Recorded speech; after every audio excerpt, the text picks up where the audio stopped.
So we've got some insights here from Daniel Finlay, co-founder of MetaMask, and Brian from the Phantom Wallet team. Oh, cool. Yeah, those are two really interesting voices to have in the mix, you know? For sure, for Going sure. from like the OG side of Web3, like MetaMask's been around forever. Yeah, foundational. Yeah. And then Phantom, like really pushing the user experience side, on Solana. Right. Fast moving ecosystem over there. Yeah, Yeah. totally. So I think we've got a good chance here to see, both the long-term vision and then the immediate challenges. What are people actually grappling with right now? Yeah, exactly. Love that. So where should we kick things off? Well, I think let's start with Daniel Finlay. So his early thinking, what's interesting is it wasn't all about the financial side of things, which is what we often associate with crypto these days. Right, right. It was much more about these kind of fundamental applications.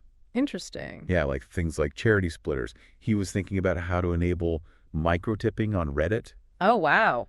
even like decentralized debate systems and e-democracy. Huh.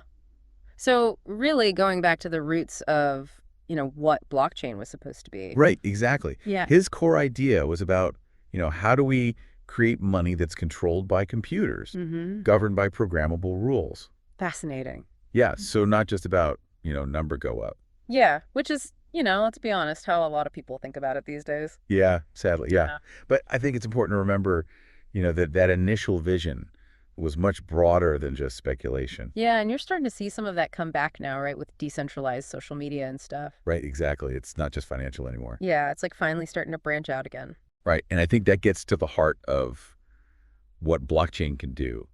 It can automate and optimize all sorts of processes, not just, moving money around. So he believes it's time for the underlying technology to really evolve, to overcome the limitations of the tools we have now. Because there are a lot of limitations. So many, and he's talking about, paving the way for a much more usable era. That's the dream, right? Yeah, it's not just about, creating more dApps. Right. It's about making the foundation stronger, smoother.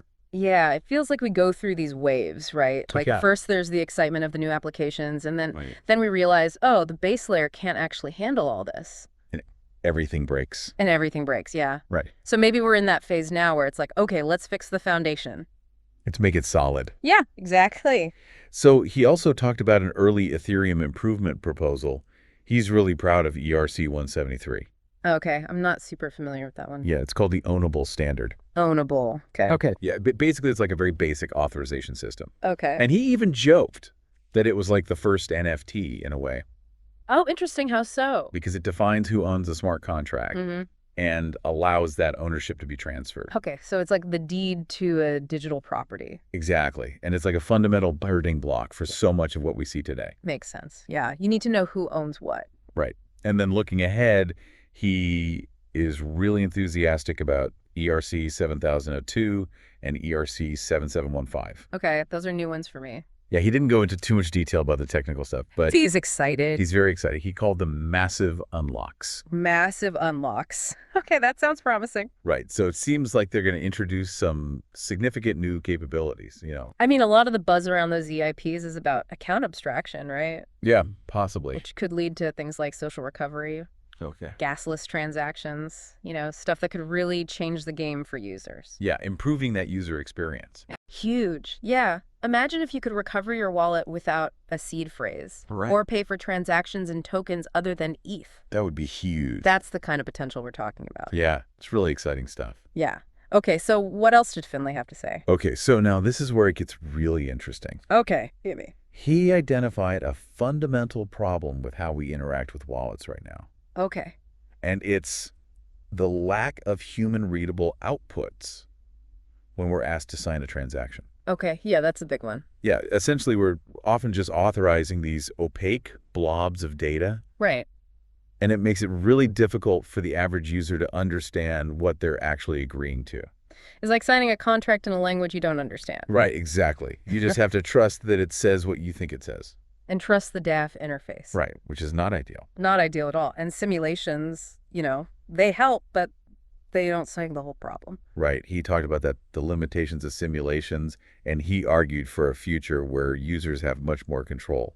Yeah, like genuine control over their side of the negotiation. Right, exactly. It can't just be about blind trust. Right. And he used this really powerful analogy of playing a game. Okay. You should be in control of your moves, your transactions, Yeah. instead of just blindly signing this code that you don't understand. Right. It's a great analogy. It really captures that feeling of powerlessness, you Yeah, know? totally. Yeah. And it really undermines the whole idea of Web3. Right, which is supposed to be about user control. Exactly. Self-custody. If you don't understand what you're signing, can you really say you're in control? It's a great question. It is a big question. Okay, so let's shift gears a little bit and talk about Phantom Wallet. Okay, cool. Yeah, Yeah. I'm curious to hear their perspective. Yeah. So their origin story is really interesting. They were founded by builders who were really into DeFi, Okay. and they had actually created an exchange on Ethereum similar to Jupiter on Solana. Oh, wow. I didn't know that. Yeah, it was called Xerox. Xerox. Okay. But they saw how important wallets were becoming, Right. and they made a choice to really focus on user experience. Interesting. Yeah, and specifically they bet on Solana, which was, pretty new ecosystem at the time. It was super early. Yeah. Yeah. Bold move. Yeah, and so it's interesting to see that contrast, right? Totally. Like MetaMask grew organically with Ethereum. Right, like a foundational piece. Yeah, but Phantom, they were like, okay, we're going to focus on design Design first. Yeah. from the very beginning. Yeah, and it paid off. Yeah, Probably. definitely. So they also, experienced that period after the FTX collapse, Right. which is tough for Solana. Yeah, it was rough for the whole space, but Solana really got hit hard. Yeah, but Brian mentioned that the builders within the Solana ecosystem, they remained really focused. Really? Yeah, they stayed calm. He said there was this real disconnect between the perception, outside Yeah. all the doom and So gloom. everyone thought Solana was dead. Right, and the reality on the ground. Interesting. Yeah, the builders were just heads down, building. Which is ultimately what matters, right? Exactly, and I think that shows the strength of that community. That resilience. Yeah, for sure. Yeah, it's about building solid technology and not getting distracted by the noise. Yeah, block out the haters. Totally. Yeah. So Phantom, they have a very deliberate approach to deciding what features to build. Okay. How so? They use this thing called the jobs to be done framework. Jobs to be done. I've heard of that. Yeah. So essentially they ask, what are users really hiring their wallet for? Okay, that's a good way to think about it. Right. Like, what is the job that needs to be done? Is Yeah. it just onboarding, Mm-hmm. checking balances, engaging with dApps? Makes sense. Yeah. So it helps them prioritize development, based on actual user needs. That's smart. It's user-centered design. Exactly. Instead of just building cool tech for the sake of it, Right. you're building stuff that people actually need. And a major focus for them is discovery. Okay, discovery. Yeah, they're actively trying to help users find new and interesting things to do in the crypto space. Oh, that's cool. Yeah, so it's not just about managing your assets anymore. Right. It's about finding new opportunities. That's a big shift for wallets. It is a big shift. Like they're becoming portals Right. to the whole Web3 ecosystem. Exactly. And they've even started incorporating portfolio tracking features. Okay. Like you can see charts now directly in the wallet. Oh, wow. That's handy. Yeah, I thought that was pretty cool. So they operate as a remote team. Okay. Which is pretty common these days. Yeah, core members are in San Francisco and New York, Okay. but over a third of their team is international. So global. Yeah, and that allows them to work pretty much around the clock. Which is crucial for Web3, right? Yeah, it's a global ecosystem. Always on. Right. So the thinking behind their branding is also really interesting. The ghost mascot. Yeah, the ghost. I like that. Yeah, so they're trying to project this image of trust, reliability, Mm-hmm. and also a little bit of lightheartedness. Right, because crypto can be kind of intimidating. It can be, especially for newcomers. Yeah. So the original ghost, they actually named her Sarah. Oh, wow. And they're currently running a community thing to name the new ghost. Oh, that's fun. I like that. Yeah, so they're really thinking about, how to make this space more approachable. It's smart. It's Yeah. like you need to build that trust. Right. Especially in a space where there's so much, fear and uncertainty. Exactly. Okay, so I'm ready for the next big thing. What else did they talk about? Okay, so let's talk about Blinks. Blinks. Okay. Yeah, so this is a really innovative Solana-wide initiative. Okay. And it actually evolved from Solana Pay transaction requests. Okay, I'm not familiar with Solana Pay. So basically, it allows you to send and receive payments on Solana. Okay. But Blinks, they take that a step further. How so? So with Blinks, developers can create transaction requests as shareable links. Okay. And wallets like Phantom can then unfurl those links and display the transaction details. Interesting. Yeah, and this can happen directly within other platforms like Twitter.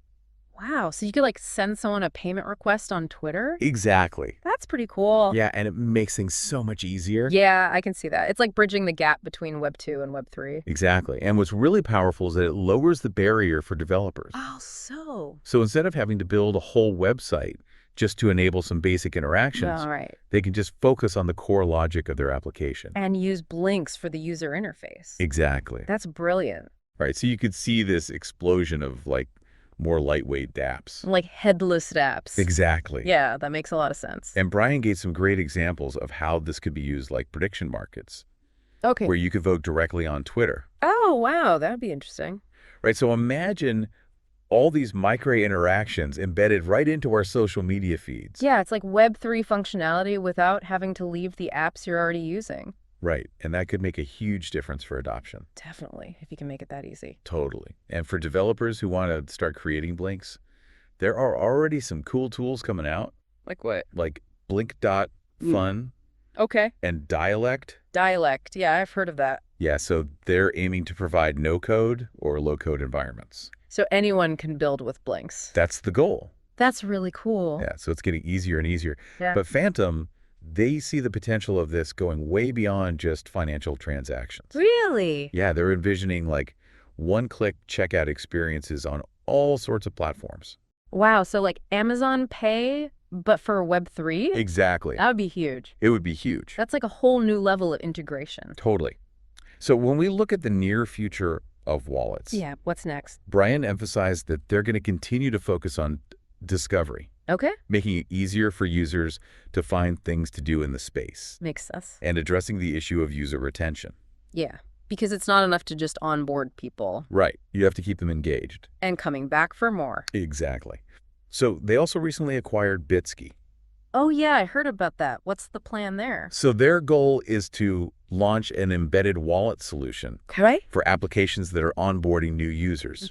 And they want to make it super simple, like Web 2 simple. Yeah, one-click sign-in with Google or email, Close bracket. social media accounts. So people don't have to deal with seed phrases and all that. Right, because that's a huge barrier for a lot of people. It is. So that's smart. Yeah, and the plan is to make these embedded wallets interoperable with the full Phantom wallet. So you can start simple and then graduate to the full experience. Exactly. That's a good strategy. And they're also pursuing a multi-chain strategy, Oh, okay. but it's very focused. In what way? So they're not trying to support every blockchain under the sun. Right. They're concentrating on a select group of chains Makes sense. that they see as having high potential for user activity. So they're picking winners. In a way. Yeah. And interestingly, Brian also talked about the possibility of adding messaging and social components to Phantom. Oh, wow. Really? Yeah, he acknowledged the challenges. Yeah. Security information overload. Right. It's a tough balance. It is, but he hinted that those features might be coming later this year. So wallets are becoming social hubs. Potentially. Yeah.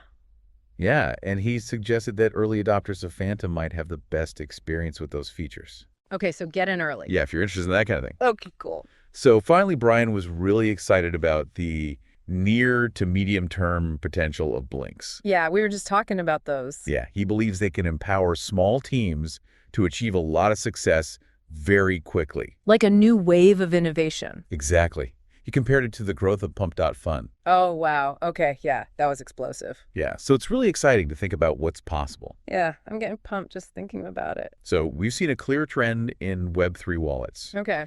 moving beyond just basic transactions. Right. There's this big push towards making these tools more intuitive, more understandable. Yeah, user-friendly. Exactly. And we saw that with Daniel Finlay's focus on human-readable transaction outputs Right. and Phantom's whole design philosophy. Yeah, they're both really focused on user experience. And I think the underlying goal here is user empowerment. Yeah, that's a good way to put it. It's about giving you, the user, more control, more clarity in your Web3 interactions. Whether it's through granular permissions, Yeah. like MetaMask is working on, Yeah.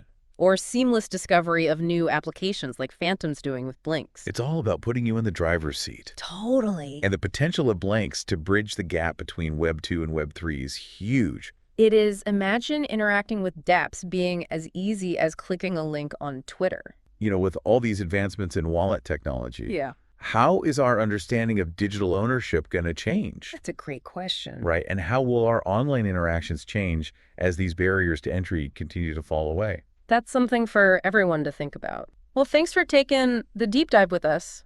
Thanks for listening. We'll catch you next time.